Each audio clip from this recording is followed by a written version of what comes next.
সুপ্রিয় দর্শক, আমন্ত্রণ জানাচ্ছি বাংলা ভিশনের প্রতিদিনের আয়োজন সংবাদপত্র ভিত্তিক পর্যালোচনা অনুষ্ঠান ফ্রন্ট পেজে। আপনাদের সঙ্গে আছে আমি রিশান নাসরুল্লাহ। আর আলোচনার জন্য আমার সঙ্গে স্টুডিওতে অতিথি হিসেবে রয়েছেন খায়রুল আনোয়ার, সিনিয়র সাংবাদিক। আপনাকে স্বাগত জানাচ্ছি। আমরা আলোচনায় যাবার আগে আমরা একটু পত্রিকার উল্লেখযোগ্য সংবাদগুলো দেখে নেই। প্রথম আলো, চুক্তি স্বাক্ষরের পরসংখ্যা, যুক্তরাষ্ট্র ইরান চুক্তি, সুইজারল্যান্ডে আজ শুরু হচ্ছে চূড়ান্ত চুক্তির আলোচনা, চলবে 60 দিন ধরে। ব্রাজিলের আকাশ ছোঁয়ার যাত্রা, হামলার লক্ষ্য যখন পুলিশ, আইন শৃঙ্খলা পরিস্থিতি, চলতি বছরের প্রথম 5 মাসে পুলিশের উপর হামলা 268টি। আমার দেশ, সুইস ব্যাংকে বাংলাদেশিদের আমানত বেড়েছে 41%, আইন শৃঙ্খলার অবনতিতে উদ্বেগ বাড়ছে জনমনে। দৈনিক ইত্তেফাক, শান্তি ফেরার আশা, অবশেষে চুক্তিতে স্বাক্ষর যুক্তরাষ্ট্র ইরানের। নিরাপত্তার বলয় যেন সরকার প্রধানকে জনগণ থেকে দূরে ঠেলে না দেয় এসএসএফ সদস্যদের প্রতি প্রধানমন্ত্রী। সমকাল, যুদ্ধের অবসান, নিজেদের বিজয়ী ঘোষণা ইরানের, 14 দফার সমঝোতা সই। সুইস ব্যাংকে বাংলাদেশিদের অর্থ বেড়েছে 41%। যুগান্তর, 1 বছরে বেড়েছে 3,800 কোটি টাকা বাংলাদেশিদের টাকার পাহাড় সুইস ব্যাংকে। যুক্তরাষ্ট্র ইসরায়েলের আগ্রাসন, ঐতিহাসিক চুক্তিতে ইরানের বিজয়। মানব জমিন, ম্যাজিক মেসি, সুইস ব্যাংকে বাংলাদেশিদের রেকর্ড আমানত, 12,500 কোটি টাকা ছাড়ালো। কালের কণ্ঠ, প্রধানমন্ত্রী চীন সফরে বড় বিনিয়োগ পাওয়ার আশা বিডার।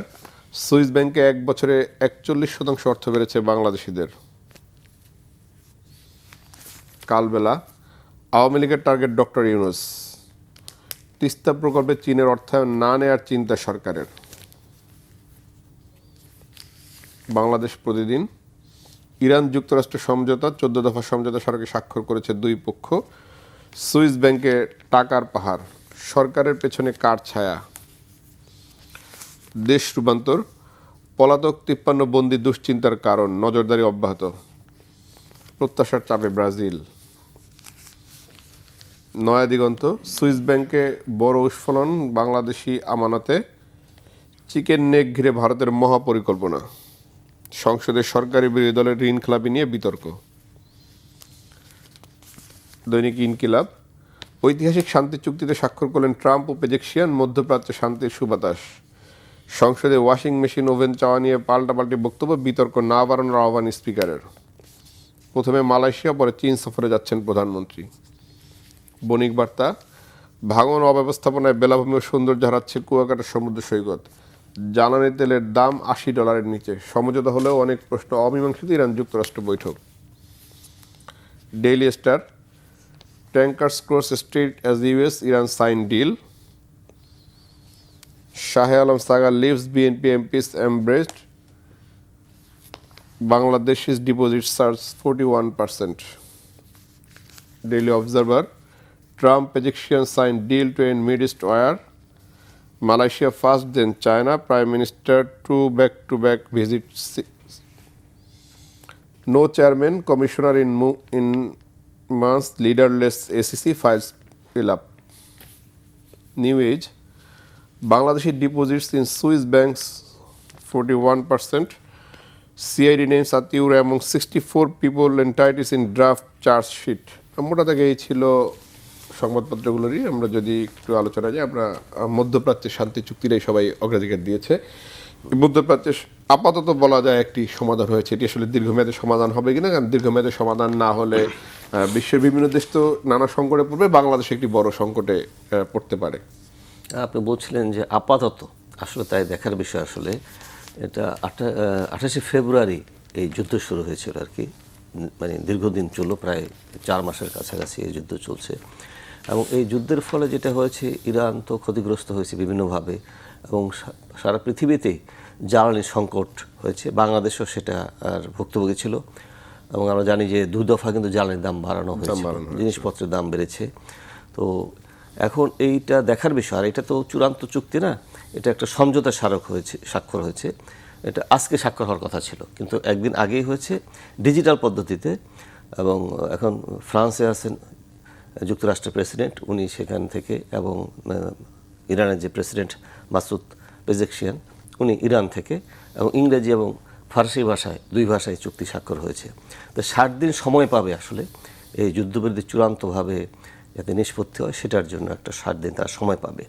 তবে এটা একদিক থেকে বিশ্লেষণের ব্যাপার হচ্ছে যে এই যুদ্ধে কিন্তু ইরানের এক ধরনের জয় হয়েছে কিন্তু, কারণ মার্কিন প্রেসিডেন্ট বারবার বলেছেন যে ইরানিদেরকে নিঃশর্ত আত্মসমর্পণ করতে হবে। কিন্তু সেই আত্মসমর্পণ কিন্তু ইরান করেনি। তারা সেখানে সরকারও পরিবর্তন করতে চেয়েছিল এবং সেখানে আপনি জানেন যে সরকার বিরুদ্ধে কিন্তু সেখানে এক ধরনের অসন্তোষ ছিল বিভিন্ন বিষয় নিয়ে এবং সেটার জন্য দীর্ঘ আন্দোলন চলছিল। কিন্তু এই যুদ্ধ শুরু হওয়ার পর কিন্তু সেই আন্দোলন আর হয়নি। দেশের মানুষ সব, ইরানিরা সব এক হয়ে গেছে এবং তারা এই যুদ্ধের বিরুদ্ধে রুখে দাঁড়িয়েছে। এবং সেই দিক থেকে বিবেচনা করতে গেলে দুইটা দেশ কিন্তু একসাথে ইরানের বিরুদ্ধে যুদ্ধে লিপ্ত হয়েছিল, ইরান, ইউএসএ এবং আপনার ইসরায়েল। কিন্তু সে যুদ্ধে তারা সফল হতে পারেনি, শেষ পর্যন্ত চুক্তি করতে বাধ্য হলো। এবং এই চুক্তি স্বাক্ষর নিয়ে কিন্তু ট্রাম্প নিজের দলের ভিতরেই কিন্তু এক ধরনের অসন্তোষের মুখে পড়েছে।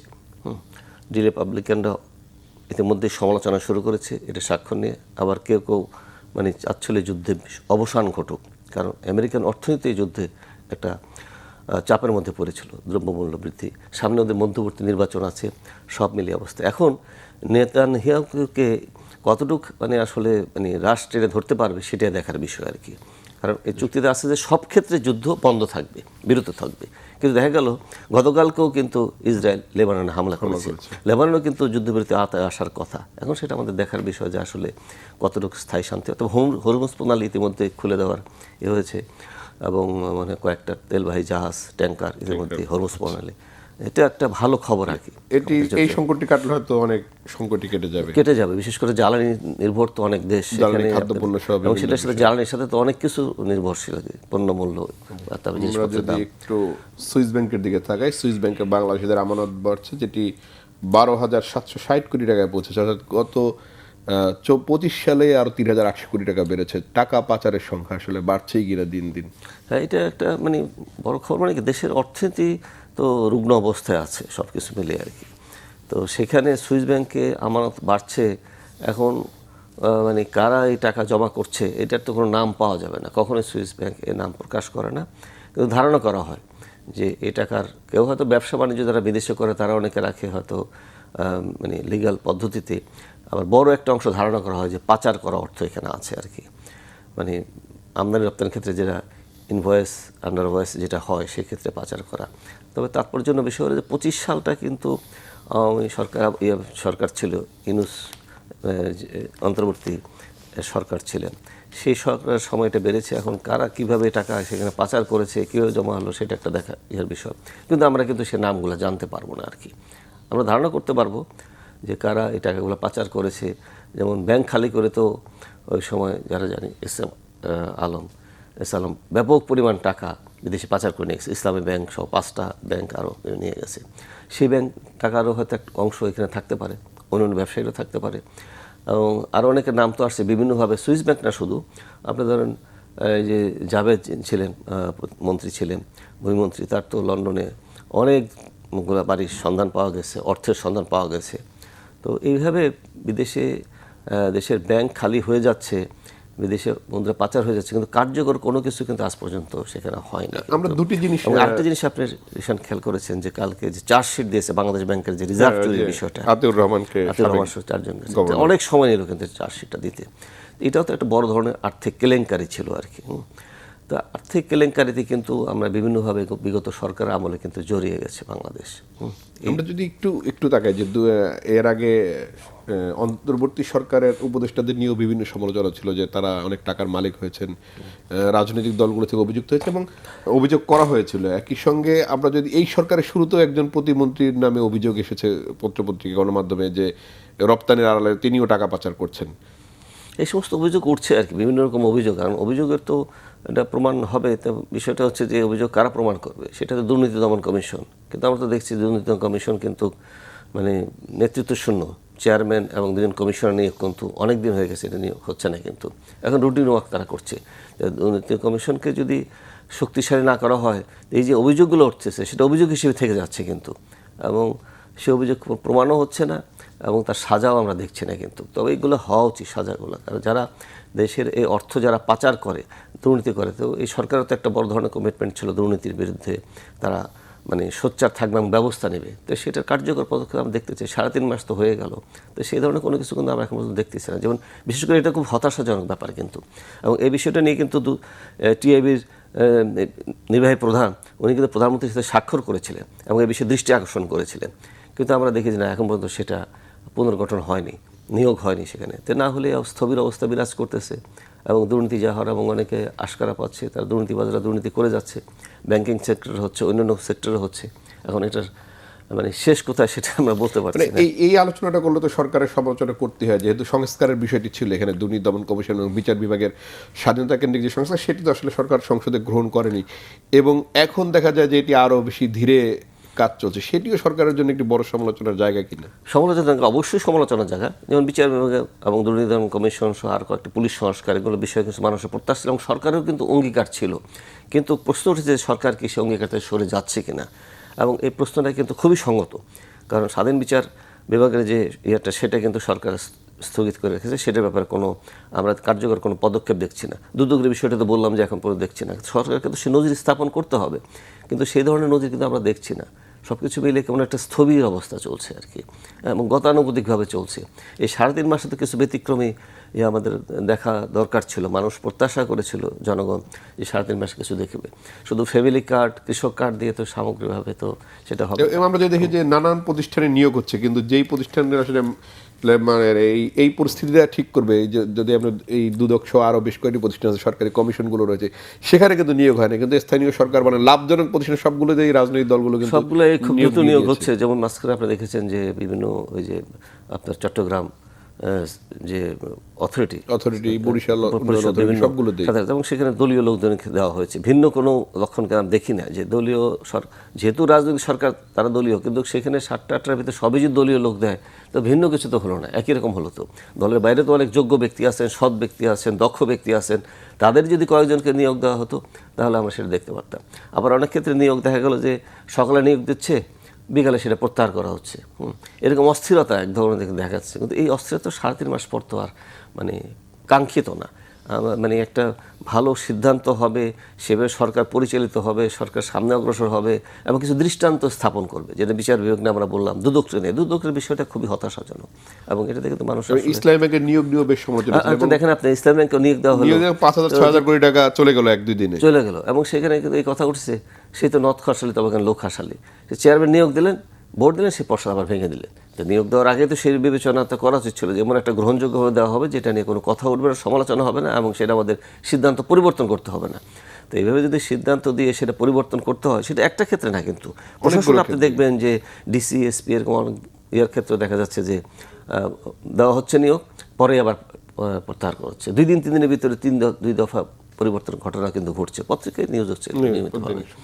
এটা অস্থিরতা এক ধরনের লক্ষ্য করা যাচ্ছে সরকারের ভিতরে, যেটা এখন কাঙ্ক্ষিত না। কিন্তু আমরা একটু প্রধানমন্ত্রীর বিদেশ সফর, প্রধানমন্ত্রী প্রথমবারের মতো বিদেশ সফর যাবেন 2-1 দিনের মধ্যেই, সেটি মালয়েশিয়া এবং চীন। বিষয় চীনের সাথে আমাদের অর্থনৈতিক সম্পর্ক রয়েছে, মালয়েশিয়ার সাথে আমাদের শ্রমবাজারের একটি বিষয় রয়েছে। প্রধানমন্ত্রী সফরগুলোকে কিভাবে বিশ্লেষণ করবেন? না, সফরগুলো অবশ্যই গুরুত্বপূর্ণ, কারণ এটা প্রথম সফর হবে। তো উনি প্রথম মালয়েশিয়া যাচ্ছেন, তারপরে একই সাথে তারপরেই উনি চীনে যাবেন, ওই জায়গায় শীর্ষ নেতাদের সাথে বৈঠক করবেন।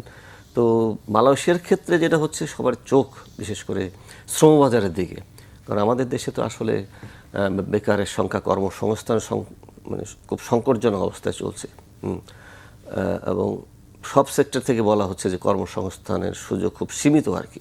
সেখানে শ্রমবাজার একটা বড় বিষয় আর কি। বহুদিন ধরে এই শ্রমবাজারটা কিন্তু বন্ধ হয়ে আছে এবং বিভিন্ন রকম মামলা মোকদ্দমা চলছে। তো বিগত সরকার আমলে এটা খুলতে পারেনি, এবং প্রফেসর ইউনূস যখন মালয়েশিয়া সফর করেছিলেন তখনও কিন্তু বলা হয়েছিল সহসায় খুলে যাবে, কিন্তু সেটা কিন্তু আমরা দেখি যে হয়নি। এখন এটা কোথায় জট লেগে আছে, এবং এই প্রধানমন্ত্রীর সফরের ফলে সে জট খুলবে কিনা সেটা মানে আমাদের দেখতে হবে, বিষয়টা অপেক্ষা করতে হবে। কারণ এর আগে প্রফেসর ইউনূসের সময় যখন বলা হয়েছিল এবং প্রত্যাশা তৈরি হয়েছিল, কিন্তু সেটা কিন্তু হয়নি। এখন এই সফরের ফলে সেটা যদি চালু হয় এবং সেখানে যদি শ্রমবাজার খুলে যায় এবং বাংলাদেশ থেকে শ্রমবাজার শুধু খুললে হবে না, সেটা যদি যথাযথভাবে, কারণ এটা সবসময় এটা নিয়ে কিন্তু বিভিন্ন রকম অভিযোগ ওঠে, স্বচ্ছতার একটা ব্যাপার থাকতে হবে, জবাবদিহিতার ব্যাপার থাকতে হবে শ্রমবাজারে যে কর্মী প্রেরণের ক্ষেত্রে, এটা একটা আছে।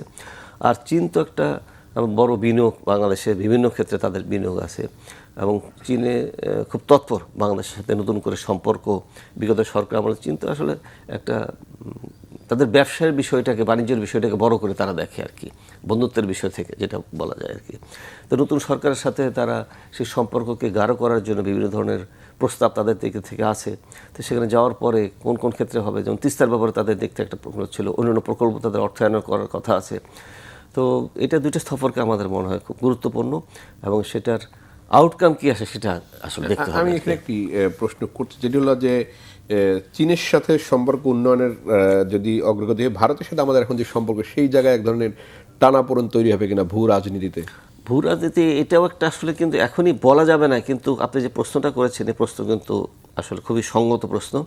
কারণ ভারতের সাথে এক ধরনের টানাপোড়েন তো চলছে, যে আমরা যে সীমান্তে যে পরিস্থিতিগুলো দেখছি, যে আপনার এই যে পুশিনের অব্যাহত চেষ্টা যে চলছে, হ্যাঁ, বিভিন্ন এখানে আরেকটু যদি যুক্ত করি, এখানে নয়া দিগন্তের একটি প্রতিবেদন রয়েছে চিকেন নেক ঘিরে ভারতের মহাপরিকল্পনা, সেক্ষেত্রে তিস্তার বিনিয়োগ এবং চিকেন নেক এটি নিয়ে এক সেটা ধরনের ভারতের, এবং একটা কথা ছিল ভারতের দিক থেকে কিন্তু প্রত্যাশা করা হয়েছিল, এর আগে আমরা বিভিন্ন সময় নিউজ দেখেছি যে ভারত চেয়েছিল যে ভারতে আগে সাথে সফর করা হয়।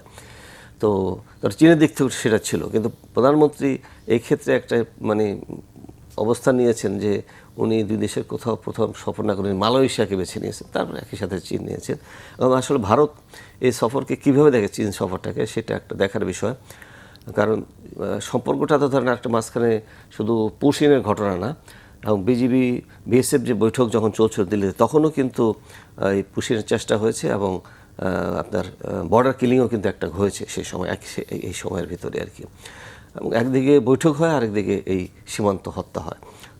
তারপরে পুশির ঘটনা, তারপরে আমাদের প্রধানমন্ত্রীর যে উপদেষ্টা তথ্য বিষয়ক এবং উপদেষ্টা, তার সাথেও যে সেখানে যে ঘটনা ঘটেছে, তো সব মিলিয়ে তো এক ধরনের একটা বৈরী অবস্থা তো বিরাজ করছে। এবং মানে ভারতের অবস্থা এরকম কি যে মুখে মুখে বন্ধুত্ব বা মুখে মুখে প্রধানমন্ত্রী সফর তারা চান, কিন্তু কার্যকলাপে তো সেটি প্রমাণ করছে সেই না। পর্যন্ত ভারত কিন্তু আসলে খুব বড় ধরনের সেরকম কোনো মানে তাদের দিক থেকে যে সদিচ্ছার পরিচয়, সেটা কিন্তু তারা এখন পর্যন্ত দেখায়নি। কিন্তু এক ধরনের বৈরী মনোভাবই তারা প্রকাশ করছে, বিশেষ করে পশ্চিমবঙ্গ নির্বাচনের পর সেখানকার মুখ্যমন্ত্রী শুভেন্দু অধিকারী যে সমস্ত বক্তব্য দিয়েছেন, কাঁটাতারের বেড়া নির্মাণ এবং অন্যান্য ক্ষেত্রে। ইতিমধ্যে আরও অনেক যারা আছেন এখানকার, তারাও বেশ সাম্প্রদায়িক বক্তব্য দিচ্ছেন। অনেকে বলছেন যে, দেখলাম এক নেতা এখানকে বলছেন যে যদি নামাজ পড়তে হয় তাহলে পাকিস্তান এবং বাংলাদেশে চলে যাও, সেখানে যে নামাজ পড়ো।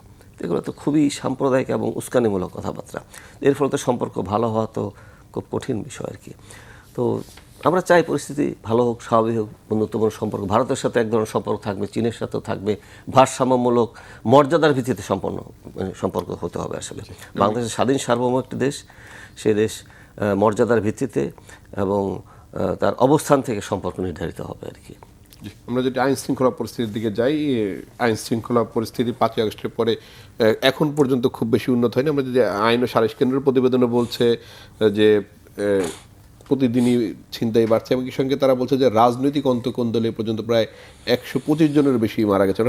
এবং আইন শৃঙ্খলা আমরা দেখলাম যে মোহাম্মদপুরে পুলিশের অভিযানের সময় পুলিশ আহত হয়েছে ছিনতাইকারীদের। মোহাম্মদপুরকে এখন বলা হয় ঢাকার একদমই আলাদা একটা অঙ্গরাজ্যের মতো পরিস্থিতি, সেটি এই ছিনতাইকারীদের রাষ্ট্রের ভিতরে একটা রাষ্ট্র। অর্থাৎ আইন শৃঙ্খলা পরিস্থিতি কেন উন্নতি করা যাচ্ছে না, এই সরকার কেন এখন 3 মাসও কেন এই জায়গাটায় স্বস্তি দিতে পারছে না? স্বস্তি দিতে পারছে না, এটা একটা বড় ধরনের হতাশার বিষয়। এবং মোহাম্মদপুর তো ঘুরে ফিরে প্রতিদিন কিন্তু সংবাদপত্রের শিরোনাম হচ্ছে আর কি। দিনে দুপুরে সেখানে ছিনতাই হচ্ছে, আপনার দল বেঁধে ছিনতাই করছে, পুলিশের উপরে হামলার ঘটনা ঘটছে। এবং একদিন না, এটা অন্তর্বর্তী সরকারের সময় থেকে শুরু হয়েছে এবং এখনও সেটা অব্যাহত আছে, সংঘবদ্ধভাবে করছে। পুলিশ অনেক ক্ষেত্রে অসহায় বোধ করছে, কিন্তু কেন? একটা রাজধানীর বুকে এটা এখন প্রত্যন্ত, যেমন আমরা মাঝখানে দেখেছি জঙ্গল সলিমপুর বলে একটা জায়গা ছিল, সেটা একটা প্রত্যন্ত পাহাড়ি এলাকা, দুর্গম এলাকা। তারপর সেখানে ব্যাপক অভিযান চালানো হয়েছে এবং নতুন করে সেখানে একটা মানে সব কিছু করা হচ্ছে যাতে সেটা নিয়ন্ত্রণে থাকে। তো জঙ্গল সলিমপুরে যদি সে ধরনের অভিযান পরিচালিত হয়, মোহাম্মদপুরে কেন সেটা সম্ভব হচ্ছে না? হ্যাঁ, তো সেখানে তো সংসদ সদস্য আছেন, নির্বাচিত প্রশাসন আছে, পুলিশ আছে, তো সরকারের বিভিন্ন বাহিনী আছে, তো সেটা তো নিয়ন্ত্রণ আসার কথা। কারণ আইন শৃঙ্খলা পরিস্থিতিতে মানুষের যদি হতাশা তৈরি হয় এবং এক ধরনের আস্থাহীনতা তৈরি হয় সরকারের বিষয়ে, তাহলে তো সেটা তো খুব ভালো কিছু সামনে বার্তা দেয় না। স্থানীয় সরকার নির্বাচন নির্বাচন তো অনেক দূরে বিষয়। আপনি এখনই যদি দেখেন যে পুলিশের উপর হামলা কিন্তু ক্রমাগত হামলা হচ্ছে, এবং পুলিশ যদি সেক্ষেত্রে হামলার শিকার হয় তো তাদেরই তো মানে মনোবল থাকবে না, তারা নিজেদেরই এর বিষয়ে নড়বড়ে হয়ে পড়বে আর কি। এই ক্ষেত্রে বিষয়টাকে কিন্তু খুব জোরালোভাবে সরকার দেখা উচিত যে কোথায় সমস্যাটা, কেন হচ্ছে এই অবস্থা। কিন্তু আমাদের স্বরাষ্ট্রমন্ত্রী তো বলছেন যে আইন শৃঙ্খলা পরিস্থিতি ভালো আছে, উনি তো সংসদে নানান বিষয় নিয়ে বক্তব্য দেন। কিন্তু সরকারের আমি জানি না, এটা হয়তো ওই চেয়ারে যারা থাকেন তাদের একটা গদবাধা কথা হয় যে হ্যাঁ নিয়ন্ত্রণ আছে, সবই ঠিক আছে, পরিস্থিতির উন্নতি হচ্ছে, তো এটা কিন্তু আসলে কোনো কার্যকর, মানুষ তো দেখবে বাস্তবে কী হচ্ছে। তার মোহাম্মদপুরে যারা থাকে তাদের আপনি দেখেন, হ্যাঁ, যে তারা তো সবসময় আতঙ্কে থাকে, কখন হবে, দিনে দুপুরে হচ্ছে, রাতে না, শুধু দিনে দুপুর হচ্ছে, ডাকাতি হচ্ছে, ছিনতাই হচ্ছে, মহিলাদেরকে রিক্সা থেকে নামিয়ে ছিনতাই করা হচ্ছে, তারপরে চাপা দিয়ে আঘাত করা হচ্ছে, মানে বড় ধরনের ঘটনা প্রতিদিনই ঘটছে আর কি। তো এই ক্ষেত্রে তো বলা যায় না যে আইন শৃঙ্খলা পরিস্থিতির উন্নতি হয়েছে। আমি এই ক্ষেত্রে আরেকটি প্রশ্ন করছি যে প্রধানমন্ত্রী তার খাবারের বিল কমাচ্ছেন, নানান ধরনের তিনি যত অর্থ ব্যয় সেখানে কমাচ্ছেন, নানান ধরনের শৃঙ্খলা আনার কথা বলছেন, প্রতিহিংসা দূর করতে বলছেন, কিন্তু মন্ত্রী পরিষদের কয়েকজনকে নিয়ে তো বেশ সমালোচনা শুরু হয়েছে, বিশেষ করে একজন প্রতিমন্ত্রীকে নিয়ে তার নামকরণ নিয়েও বেশ সমালোচনা। অর্থাৎ সরকারের মধ্যে এক ধরনের ছন্নছাড়া বা এক ধরনের ভাব কিনা। হ্যাঁ, সেটা তো আছে। প্রধানমন্ত্রী যে খাবারে ঠিক আছে, এটা ভালো, প্রধানমন্ত্রী খুব সাদা সাদা জীবনযাপন, সব দিক থেকে আমরা এটা খুব প্রশংসার যোগ্য, কিন্তু শুধু এটা দিয়ে তো পুরো সরকার কর্মকাণ্ড মূল্যায়ন হবে না। এই প্রতিমন্ত্রী উনি তো বেশ ঘটন পটিয়সী বলতে হবে তাকে আর কি। উনি এখানে তো নামকরণ করেছেন, তারপর উনি চিটাগাঙে আপনার এপ্রিল মাসে যখন জলাবদ্ধতা হলো তখন প্রধানমন্ত্রী ওনাকে পাঠিয়েছিলেন সরজমিন অবস্থা দেখার জন্য আর কি। এখানে যাও কিন্তু উনি অনেক রকম মানে বাস্তবতার থেকে ভিন্ন কথাবার্তা বলেছেন। জলাবদ্ধতার মূল কারণ কি সেদিকে না, যে উনি এখানে সিডিএর যে মিটিং হয়েছে সেখানে সিডিএর চেয়ারম্যানকে উনি মানে ধমকেশ্বরে কথাবার্তা বলেছে। তারপরে মেয়র, সে তো বিএনপিরই মেয়র, তো তাকে উনি বক্তব্য দিতে থামিয়ে দিয়েছেন। এখন তার দিকে তো বলা তো সম্ভব ছিল যে সরকার মাত্র দায়িত্ব নিয়েছে, এটা তো একদিনের সমস্যা না, আমরা সুরাহা করব। এবং উনি মিডিয়াকেও এক ধরনের ব্লেম করেছে, যেগুলো পুরনো ছবি, এখনকার না। তো এটা হাস্যস্কর ব্যাপার না? চট্টগ্রামে যারা মেট্রো রেলের নিচে গরুরহাট, তো এই বিষয়গুলো তো উনি নিয়ন্ত্রণ করতে পারছেন না। তো এবার বর্জ্য অপসারণ দেরি করে হয়েছে, উনি তো কাজের ক্ষেত্রে ওনার মনোযোগ নাই। কিন্তু উনি এখন এই যে নামকরণ করছেন, পুত্রদের নামে করেছেন, তারপর নিজের নামও করেছেন, তো এখন তো কথা উঠছে যে পুরা জেলার নামে কি ওনার নাম মানে হবে কিনা ভবিষ্যতে কে জানে। এই বিষয়ে প্রধানমন্ত্রী আমার খুব মনোযোগ দেওয়া দরকার, কর্মকাণ্ডের মূল্যায়ন করা দরকার। জাতীয় সংসদে যেহেতু শেষ দিকে আছে, জাতীয় সংসদের অধিবেশন চলছে, বাজেট অধিবেশন, এবং আমরা আলোচনার বিষয়গুলো যদি দেখি, জাতীয় সংসদে একদিকে ঋণ খেলাপি সংসদ বলা হচ্ছে বিরোধী দলের পক্ষ থেকে, অনেকদিকে আমরা দেখি যে ওভেন, ওয়াশিং মেশিন পাওয়া যাবে কিনা সেটি নিয়ে আলোচনা। এর আগে আমরা গাড়ি নিয়েও আলোচনা শুনেছি যে গাড়ি যেহেতু আনা যাবে না, সরকার থেকে দেয়া যায় কিনা। সরকারের এই যে ন্যাম ফ্ল্যাটগুলো বা যেখানে সংসদ সদস্য থাকেন সেখানে তো এগুলো সবই দেয়া থাকার কথা। দেয়া যদি নাও থেকে থাকে সেটা অন্যভাবে স্পিকারের তো মানে অধিবেশনের বাইরেও সে বিষয়গুলো আলোচনা করা যায়। সংশ্লিষ্ট কর্মকর্তারা আছেন এই বিষয়গুলো দেখবে, নিশ্চয়ই কর্মকর্তারা আছেন, বিভিন্ন ধরনের কর্মকর্তা আছেন এই বিষয়গুলো নেম ফ্ল্যাটে যারা দায়িত্বে আছেন তাদের দৃষ্টি আকর্ষণ করা যেতে পারে, ফলে চিফ হুইপের দৃষ্টি আকর্ষণ করা যেতে পারে। কিন্তু সংসদে ধরেন মূল্যমান তো প্রতি মিনিটের জন্য কত লক্ষ টাকা খরচ, 2,28,000, সেই মূল্যবান সময়কে এভাবে অপচয় করা, ওভেন, মাইক্রো ওভেন চাওয়া, তারপরে আপনার মানে পর্দা চাওয়া, তো এইগুলো তো মানে খুবই দুঃখজনক ব্যাপার। সেখানে দ্রব্যমূল্যায়ন করা হচ্ছে না, আইন শৃঙ্খলা পরিস্থিতি করা হচ্ছে। হামে 650-র বেশি শিশু মারা গেল, সেটা নিয়ে কোনো আলোচনা নেই। তো এই বিষয়গুলো মানে জনসাধারণকে কিন্তু হতাশ করছে। মোতাবিয়ে নিয়ে কি আলোচনা হচ্ছে, তো এগুলো তো আসলে খুব দুঃখজনক। এবং সংসদের কাছে তো মানুষ চায় যে মানে একটা ভালো নির্বাচনের মধ্যে, বহু বছর পর একটা নির্বাচনের মধ্যে সংসদ গঠিত, সেখানে জাতীয় যে ইস্যুগুলো আছে, জাতীয় সেই ইস্যুগুলো আলোচনা আসবে। পুষিয়ে নিয়ে আলোচনা হয়েছে আমার তো চোখে পড়ে নেই। যে হামের বিষয়টা, হ্যাঁ এটা বিগত সরকার, অন্তর্বর্তী সরকারের দায়ভারটাই বেশি, কিন্তু সে বিষয়ে তো ভালো কোনো স্টেটমেন্ট তো আমরা সেভাবে দেখিনি। কিন্তু আদ্দিন হাসপাতাল নিয়ে লাইসেন্স বাতিল করে এটা নিয়ে কিন্তু বিতর্ক হয়েছে, এটা কি সমাধান কি না? হ্যাঁ, কারণ এরকম তো আরও অনেক হাসপাতাল আছে, সেখানে কি নজর দেওয়া হচ্ছে? সেটা তো নজর দেওয়া হচ্ছে না। তো সংসদকে কার্যকর করতে হবে এবং জাতীয় ইস্যুগুলো যে মানুষের জনজীবনের যে সমস্যা সেদিকে নজর দেওয়া উচিত। মানে আপনার কি মনে হয় যে সরকার এবং বিরোধী দল যার যেটি দায়িত্ব তারা সঠিকভাবে পালন করছে না, মানে আগের ধারায় চলছে? আমার কাছে মনে হয় অনেকটা আগের ধারায় চলছে, মানে খুব আশা জায়গা নিয়ে কিছু আমি দেখছি না। মানে বিরোধী দলের যেরকম ভূমিকা, সরকারি দলে একই রকম ভূমিকা পালন করছে। তো আরেকটা বিষয় যেটা লক্ষ্য করছি, যেটা ইতিমধ্যে সমালোচনা হচ্ছে, যে আমাদের স্বরাষ্ট্রমন্ত্রী উনি দেখা যাচ্ছে যে অনেক একই বিষয় ওনার উনি আইন বিষয়েও বলেন, উনি অর্থনীতিও বলেন, উনি ব্যাংক নিয়ে উনি বলেন, সব বিষয়ে উনি বক্তব্য দেন। যার জন্য অনেকে বলা শুরু করেছেন যে সর্ববিষয়ক বিশারদ মন্ত্রী। তো এইটাও কিন্তু অনেকটা মানে দৃষ্টিকটু বলে মনে হয় আর কি। তো এই বিষয়গুলোতে প্রধানমন্ত্রীর আমার মনে হয় একটু নজর দেওয়া দরকার। তার এই যে মন্ত্রীরা কে কোথায় কী করছেন সেদিকে নজর, কারণ সরকারের শুধু ওনার ইমেজ বিল্ড আপ হবে যদি সরকার ভালো পরিচিত হয়, তাহলে কিন্তু প্রধানমন্ত্রীর ইমেজ ভাবমূর্তি মানে তৈরি হবে। নাহলে কিন্তু উনি ব্যক্তিগতভাবে উনি এখন পর্যন্ত ওনার ব্যাপারে সবারই এক ধরনের আছে যে উনি একটু ব্যতিক্রম। বাংলাদেশের এই পর্যন্ত সাধারণত দেখা যায় না, এত সাধারণ জীবনযাপন সব কিছু মিলে যেভাবে উনি চলছেন, কিন্তু বাকিরা তার টিম যদি সেভাবে না চলে না, কিন্তু বাকি টিমের ভিতরে কিন্তু সেটার অভাব দেখা যাচ্ছে আর কি। মন্ত্রীরা বিভিন্ন বিতর্কে জড়িয়ে যাচ্ছে। জি, আলোচনা অংশের জন্য খায়রুল আনাম, আপনাকে অসংখ্য ধন্যবাদ। দর্শক, ফ্রন্ট পেজ থেকে আজকের মতো বিদায় নিচ্ছি। ভালো থাকবেন, সুস্থ থাকবেন, আল্লাহ হাফেজ।